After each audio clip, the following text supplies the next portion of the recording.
Magandang umaga. How you doing? It's good morning in Tagalog. My name is George Santana. What we're going to do in this tape, we're going to study the Filipino arts, but from a slightly different angle.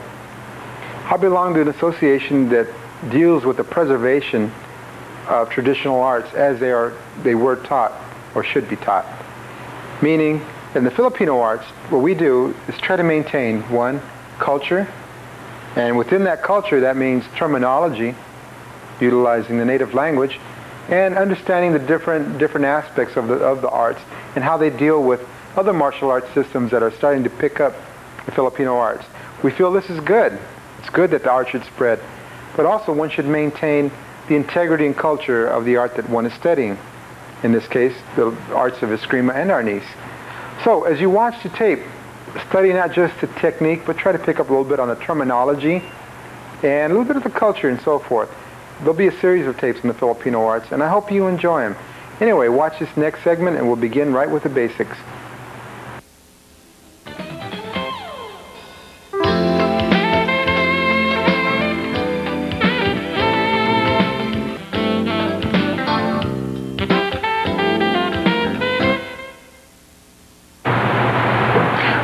What I want to get into now is just a basic understanding and terminology of some of the things we use in the Filipino arts. The main thing, of course, is the cane or the baston. Now, the walking cane or the cane that we utilize, the cane, the baston, in different systems, or the length of the cane utilized would be different. In other words, like there's a system called lagomano, and lagomano meaning long range, the cane would be longer, the baston would be much longer. They utilize distance, and they utilize the advantage of distance in their mobility and motion and movement. Another system is called the Serrata system of Eskrima, utilizes a much shorter baston, 22 inches approximately. And what the whole idea behind the Serrata system is getting in close to an opponent, utilizing the in-tightness. So a Serrata system of Eskrima would try to get in tight on a lagomano fighter. Now there's another system called decadena. There's hundreds of systems, but I'll just go over three basic. The decadena system is a real tight, close, even closer than Serrata system. They would utilize a weapon or a baston much like the Serrata system. They would utilize the puño quite a bit. The puño is basically the handle. When a good example of puño is when the farmers would pick up the vegetables in the ground. The leafy substance that would be left in the hand as opposed to the vegetable would be the puño. So basically any handle from any weapon utilizes the puño. Now some systems don't utilize the puño. They have their weapon all the way down to the edge. That's fine. Learn both ways. Find out the advantages of utilizing both ways and be open. Anyway, in the system that I'll experiment and teach you with, we utilize about an inch or two of the puño. The reason being is that when we come in close and tight with an opponent, there'll be opportunities to utilize the puño to advantage in a quick fashion. So anyway, let's begin with some basics and strikes of the Filipino arts. Watch the next segment and we'll work on those.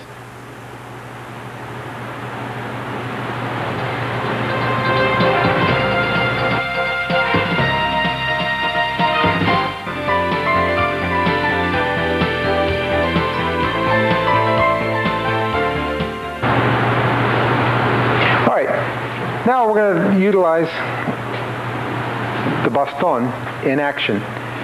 All right. I mentioned that we use a little bit of puño. We allow a little bit of room for the puño. Now when you strike with this baston, you have to keep in mind that you're also you can utilize a blade or a sword. So when you strike with the weapon, you imagine yourself cutting with a steak knife. If you cut with a steak knife, the blade would be right along your knuckles, all the way up and down the blade. So when you strike thinking of the blade. Now when we strike all the way through an opponent, it's considered a labtik, L-A-B-T-I-C, labtik. When we hit and retract, it's considered a wutik, whether it be a backhand retraction or forehand retraction, wutik. Another technique we utilize is the abanico. Abanico means fan. Visualize yourself holding the fan, doing this. Well, it's the same thing. When we hold the weapon, the baston, thusly, and we strike utilizing a fan motion, it's called abanico. It's a quick motion that the opponent barely sees, and you're striking the opponent simultaneously 2 or 3 times. Now the abanico can be used this way or elongated this way. This would be called abanico corto, and this is abanico largo, meaning long range. Okay? It's abanico. Now, another method of striking that we utilize is called rompida. Rompida basically means ripping. The connotation is ripping. Rompida means tearing, but also means ripping. With rompida, what you're doing is utilizing, again, the blade of the weapon, but you're striking upward in this fashion, here, up and down. If I were to be in close with an opponent, and I don't have time to either strike with a loptic or wutik, this might be the most expedient thing to do, striking or thrusting and slicing with the rompida. Okay, now we also have a thrust that we can use, a straight thrust. Now it's very different. There are many methods of striking and utilizing the baston. Another basic simple method is a figure 8. Figure 8 is simply slicing in a figure 8 fashion with your baston. Slicing with the blade again. And if I reverse the motion, I still continue slicing with the blade. Alright, now the motion and movement that we utilize is called banda y banda. Banda y banda is simple. Slice and check. Slice and check. Here and across. Okay? Now, the way we utilize these strikes and the way we practice these is with a partner and opponent. What I'm going to do now is I'm going to grab a partner and I'm going to show you how these strikes might be utilized. From here, if I were to be struck in this fashion and executed a block of sorts, this would be a straight thrust that I could utilize. If you were to strike here and I block, this would be a quick thrust that I could utilize. Real quick and immediate. Now from here, this motion here, this is the rompida. All I'm doing is utilizing speed and timing and in using whatever is expedient, using it immediately. Alright? Opponent were to strike here, I could utilize abanico. If you were to strike here, abanico here. If you were some distance away, strike. From here, I could use long range abanico, striking the weapon hand. Okay? Now, banda y banda is utilized when you want to simultaneously slice an opponent and also check his incoming weapon. This is done for safety here. As I cut here, I'm also cutting, blocking, and passing. As he returns his motion, I do the same thing. I check, slice, and pass. Constant motion and motion movement. It's a basic drill. Just a basic drill teaches one how to utilize the cutting and the checking. Alright, now what we want to do now is be able to study the different strikes of the different systems. And we want to be able to utilize the terminology within those systems. For instance, the 12 strikes of Arnis. Very simple, very simple. What I'm doing with the 12 strikes of Arnis, I'm learning the different angles that I can attack an opponent or an opponent can attack me. It's a basic form. I learned that if I can strike from a number 1 angle, I can be struck from a number 1 angle. If I can strike for a number 2, he can strike for a number 2, and so on. This is a 3, this is a 4, this is a 5, this is a 6 to the heart, 7 to the chest, 8 to the thigh, 9 to the thigh, 10 to the eye, 11 to the eye, and 12 to the head. Now what I meant by if I can strike an opponent, he can strike me, is that if I can strike with a number 1, he can strike with a number 1. But the numerato system of self-defense states that if I copy his movement to strike to the weapon hand, I have an instant self-defense method. It's something I don't have to study to learn. Copy his movement, strike to the weapon hand. He strikes, I strike. 1. He strikes 2, 2, 3, 3, 4, 4. If he strikes with a 5, I have an option. I can strike with a 1, get on the inside, or strike with a 1, get on the outside. If he strikes with a 6, I strike with a 1. If he strikes with a 7, strike with a 2, strike with a 3, 8, here. Just duplicate his motion movement. He strikes with an 8, I strike with an 8. He strikes with a 9, I strike with a 9. Strikes with a 10, once again, you notice the 10 angle is like a 1 angle. Just copy the same angle. 2, 11, and 12. 12, I have the option, inside or out. Here or here. Basic system of self-defense, numerato. Simply copy the opponent and strike to the weapon hand. Now, if we take it by the numbers again, just hold there. This is 1, Isa, Dalawa, 2, Tatlo, Apat, Lima, Anim, Pito, Walo, Siam, Sampu, Labing Isa, Labing Dalawa. 1 through 12. All right. Now the system of Sarada is more ritualistic. Its 12 strikes concentrate on the Spadia Daga, more of the sword and dagger, little dagger. What it is they set up with their strikes, the purpose being that they're going to teach their partner how to recognize the different angles and strikes and how to defend against them. So even though it looks more ritualistic, there's a rhyme and reason behind it. Number 1 would look like this. I set up and check, step back, and strike forward. This is the number 1. Number 2, come across, strike. Number 3, here, come back, and come across.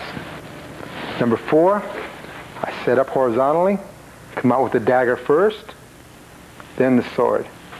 Number 5, set up here, step back, straight in thrust. Number 6, utilizing overhead block, stepping in and thrusting to the heart. Number 7, utilizing a block, setting up, thrusting to the chest. Number 8, straight across here, horizontally across the face, stepping out, bringing it straight out, cutting. Number 8. Number 9, from here, all I'm doing is stepping forward from a downward up diagonal, striking.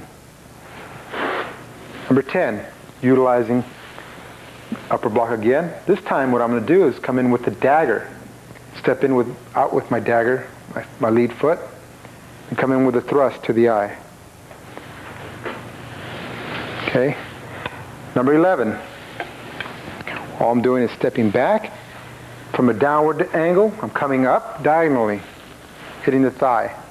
And number 12, utilizing block again, stepping forward with my right foot, thrusting simultaneously with the sword and the dagger.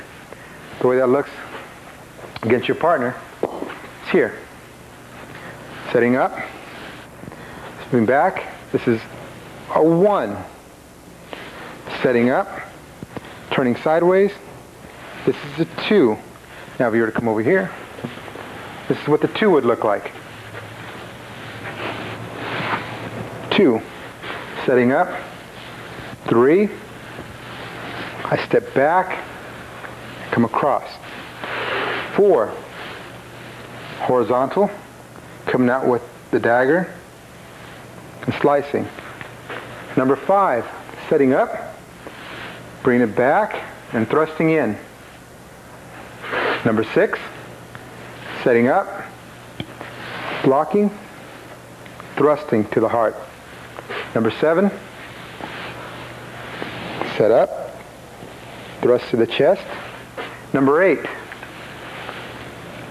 horizontal, going out to the throat. Number 9, from here, my target is the thigh.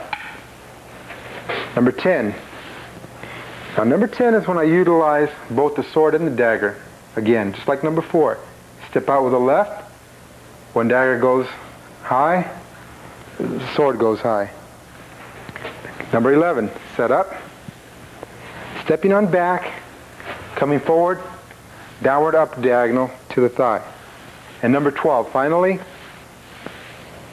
overhead block coming in simultaneously with the sword and the dagger, stepping forward with the right foot.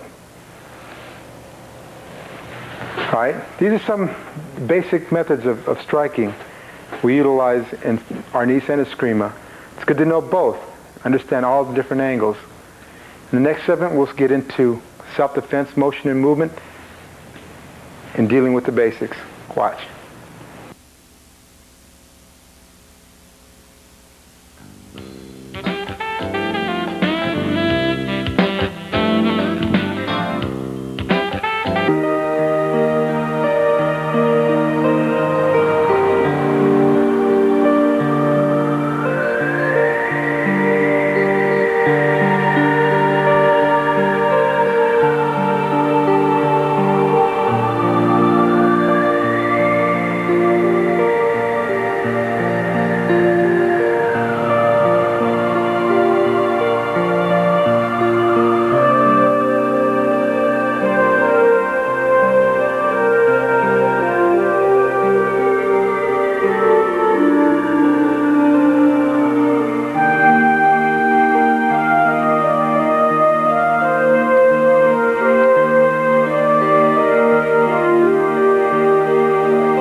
Okay, now what we're going to get into is some basic self-defense moves for different strikes from different angles. What we'll utilize, though, is we'll utilize what we call the tri-stance. It's a basic triangular stance. Matter of fact, when we move, there's always triangulation being involved. There's maneuver and there's mobility. We're concerned with maneuver. Maneuver is moving from a disadvantaged place to one of advantage. You want the opponent always in a place of disadvantage. That's why we utilize the tri-stance, maneuver. All right, if you can visualize a triangle on the ground, you'll find that the point is the apex is facing forward towards the opponent. The two bases are at the bottom. What you want to do is put a stick or two sticks on the ground, and what you want to do is be able to utilize, if you can't visualize your forward foot on the front apex, the point, the back foot on the left base. When you switch, you want your back foot forward and your forward foot back, this way. And you want to be able to move your body, move your shoulders, and move your body according to the opponent. where his positioning is and where his secondary strike is going to be coming. So when I switch, I bring my back foot forward and my forward foot back. Simple as that. Up and then back. Back foot up, forward foot back. When I maneuver, for defensive purposes, I'll maneuver into the female try, inverted triangle. In this instance, when I maneuver out, I'll be stepping out with my left foot to the outer base. And if I want to switch, I'll bring my forward foot back and then my back foot forward. Here. 1 and then 2. 1 and then 2. Basically, both the male and female try are utilized in all aspects of self-defense and maneuver and motion. The way we utilize this is what we call inside movement for number 1. Basically what that is utilizing the sword and the dagger hand for an oncoming strike. Always keep in mind that we're utilizing the sword and the dagger all the time. One's cutting. If the one isn't cutting, the other is cutting. What also is going on is you're maneuvering out of the way. In other words, if I were to be struck from a number 1 angle in the Serrata system, my first priority is to move out of the way, of course. That involves moving out in the tri-stance into the female and then immediately repositioning into the male. Now see the position I'm in with my opponent? I'm not overly committed to this primary strike. I keep this in mind so my body is in a position ready to take care of the secondary strike, or if he should come back with his primary strike and fake with his secondary. You want to be able to be in a position where you're able to deal with either one. So, what also happens is when he strikes, I also want to strike. Remember the numerato system I talked about? Duplicate his movement? Well, that's what I'm doing. But I'm striking to the weapon hand. As I step out, I maneuver here. That's movement 1. Now movement 2 is here. 1, I have a checking hand. I have a dagger hand. Movement 2, I want to simultaneously check and strike. From here, I want to strike up. 3, 4, recheck, and then lock. Again, we'll take it very slowly. I'll go through the movement very slowly. Don't worry, we'll do the movement correctly, and we'll make sure everybody has it down correctly. Looks very complicated, but I'll show you how you can practice it. This is how I practice it. I step out, I put my hand out. This is movement 1. Okay? This is 1. On 2, as I remaneuver and reposition, I simultaneously strike and check. So, this is movement 1 and then 2. So, this is 1, 2, which leads to 3.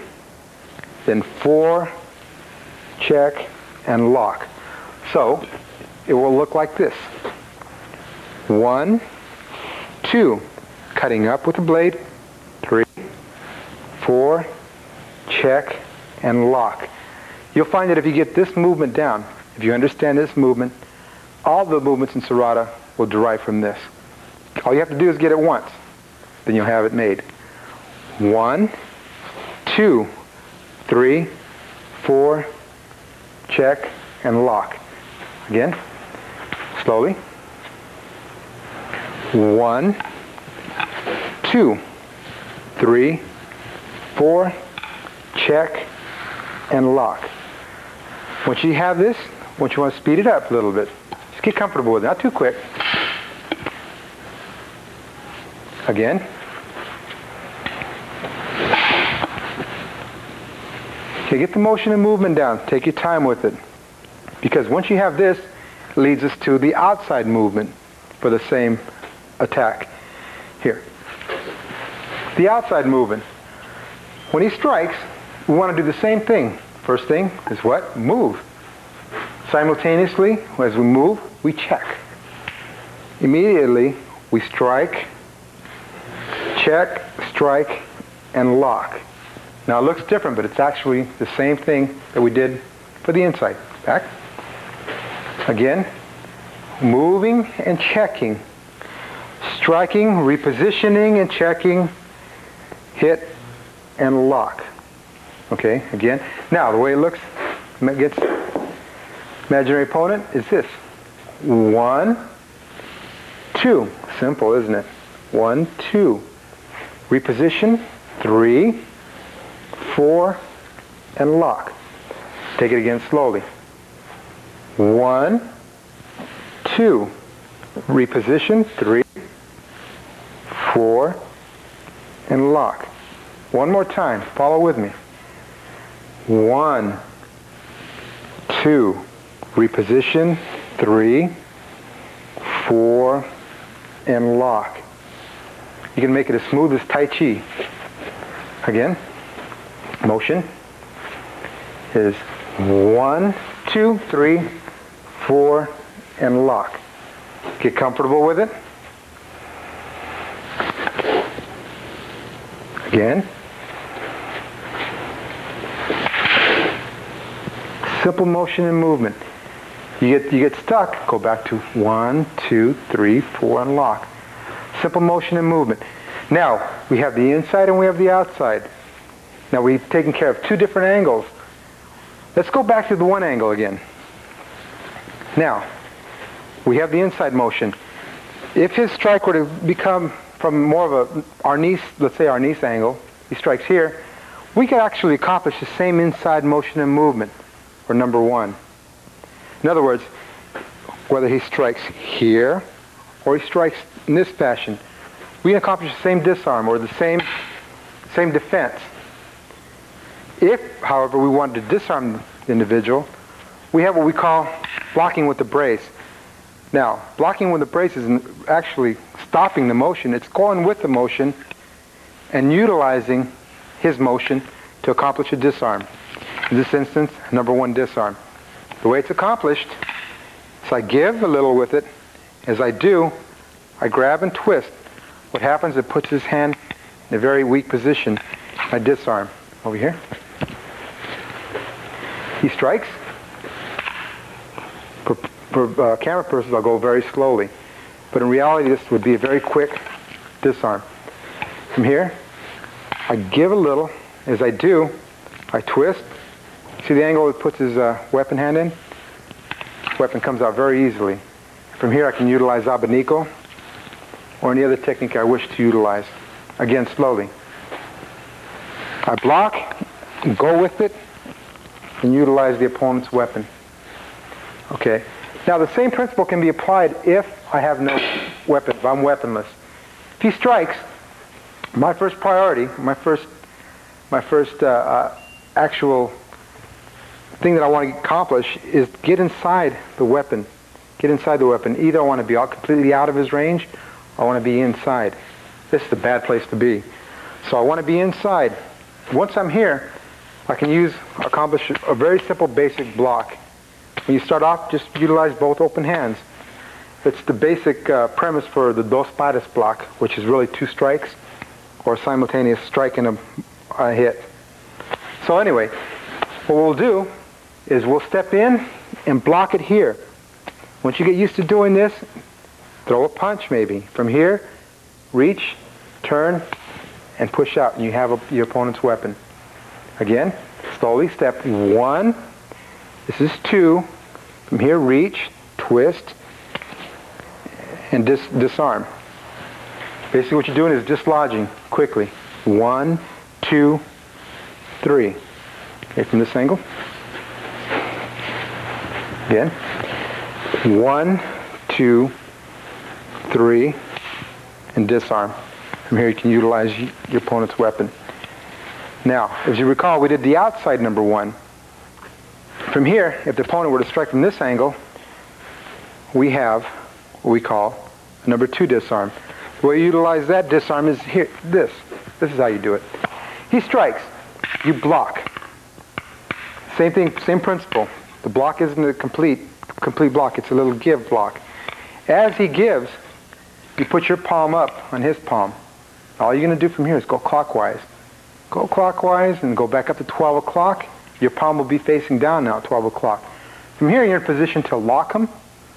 You can lock him here, or from here you can push down and disarm. Once again, he strikes, block, palm at 12 o'clock, go clockwise, around to 12, back in. You see I have his thumb jammed up here? From here I can utilize a lock, or I can disarm. Okay.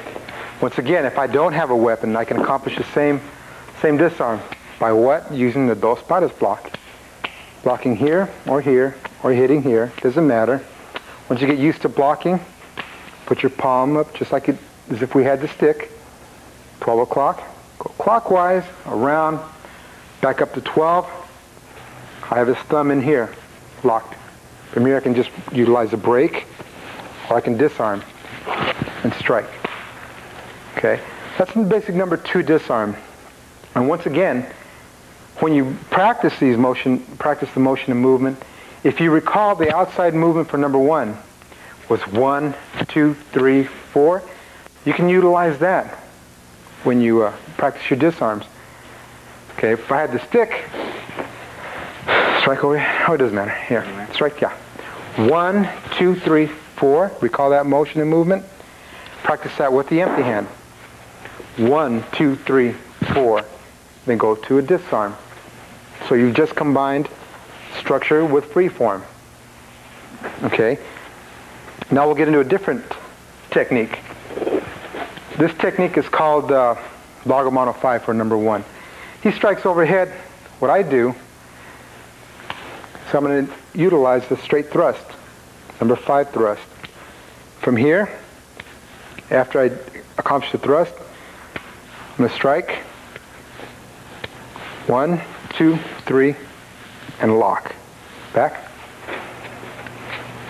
Slowly. 1, 2, 3, 4, and lock. On this side.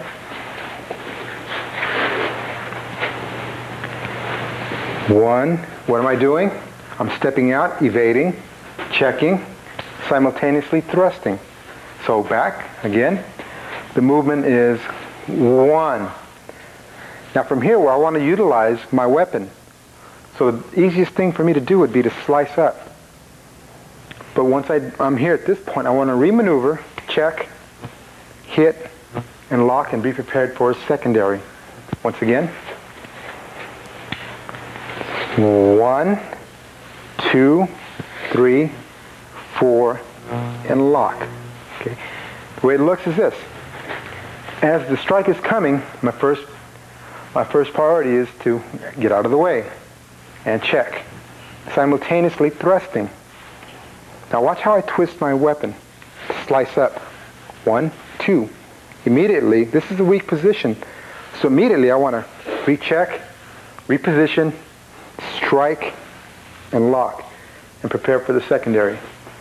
Okay, once again. 1, 2, 3, 4, and lock. This is the structured aspect of it. Again. 2. Okay, we learned basic structure. If we're utilizing the weaponless, striking with a stick, it would look somewhat like this. In here.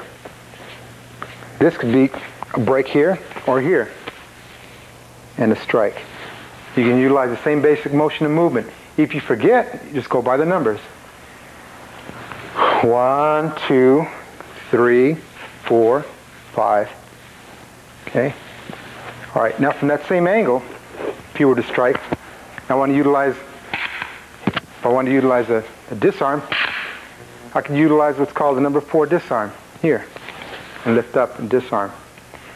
Basically, we utilize the same type of block. I call it the shock absorber block because our elbows are somewhat like a shock absorber. Here. From here, all I do is dive in the weapon, my weapon. When my thumb hits his, I simply turn and lift. Okay, over here. Once again. Dive in. Notice how my checking hand is taking care of his as I dive in. My thumb meets his. All I do is turn and lift. I have a weapon. Again, slow. Block, dive, turn, lift. If I don't have a weapon, strike. Same thing goes. 1. From here, I can utilize my thumb and turn, or I can simply grab and turn utilizing the puño. Again. 1, 2, or it could be 1, 2, 3. Here. Okay. Now, utilizing against thrust,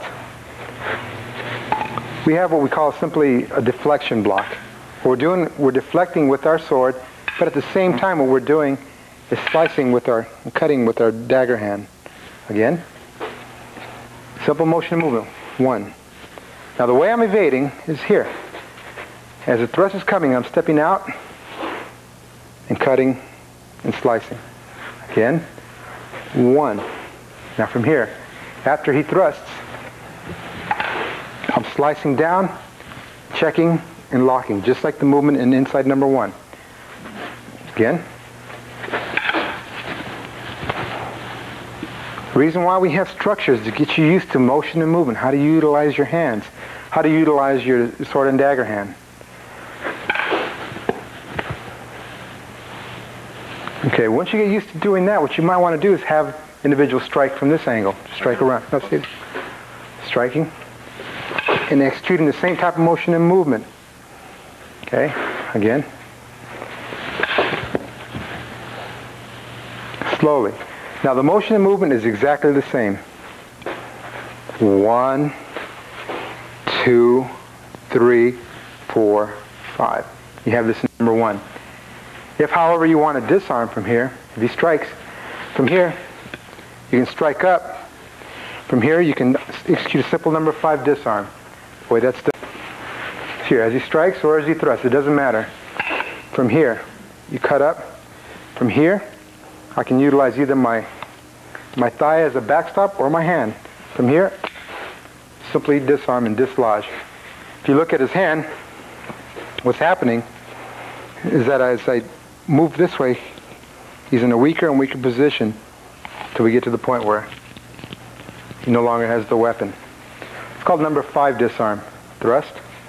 Works against the thrust also. However, if I don't want to use any hand, back over here, if I don't want to use my hands at all, I can just utilize my body. From here, disarm. I have them off balance. From here I can strike. Basically, it's learning the principle, not so much the technique, but the principle behind the disarms. Okay, now another disarm that we utilize is we call number 6 disarm. Number 6 disarm is meant for an opponent striking you from a number 1 angle. What you do is just flow with the opponent, basically, all you're doing. From here, you grab, put your own stick on your own wrist, come up, bring your puño up to his wrist, continue with his motion, and disarm.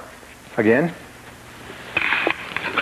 Now, if the opponent holds on, he has a real tight grip, that's fine. What you want to do is create a fulcrum right here, not on your wrist, but right on the stick, stick to stick. If he holds on, he's going to come down. From here, you can still push down and still disarm him, no matter what kind of grip he has. That's just some of the disarms. Now, what I want you to remember is that we have so many disarms, 12 disarms, 12 times 12 times 12. So many disarms, but in reality, there's only one disarm. And in that disarm, from here, no matter which way he strikes, if he strikes here, you find the weakest part of the weapon hand, that's your disarm. If he strikes here, it doesn't matter. You just find the weakest part of the disarm or the hand, that's the disarm. I can utilize from here the disarm here. If I wanted to from here, I can disarm from here. If I wanted to from here, bam, strike, I could utilize the disarm here, the cut. And I have a hand, hold on his hand. Disarms are meant to teach simple principles. The principle being the fact that you can utilize the opponent's weakest position against him. So disarms aren't to be used, like some people say, against, another Filipino artist. No, they're utilized to learn principles. And then once you learn the disarms, you can apply that with your structure from the Serrata system. And you have a basic kickoff place from which to study the Filipino arts. Now, you've noticed we just dealt with the primary strike. In reality, there's a secondary, which the next tape will deal with that secondary. Anyway, I hope you enjoyed the tape. I hope you studied the techniques. It was meant to give you just a firm foundation on the techniques of the art. and some of the concepts. I didn't give you the entire curriculum, but that wasn't the point. You study this, we'll go on to the second tape, and you'll be on your way to understanding Filipino arts. Thank you.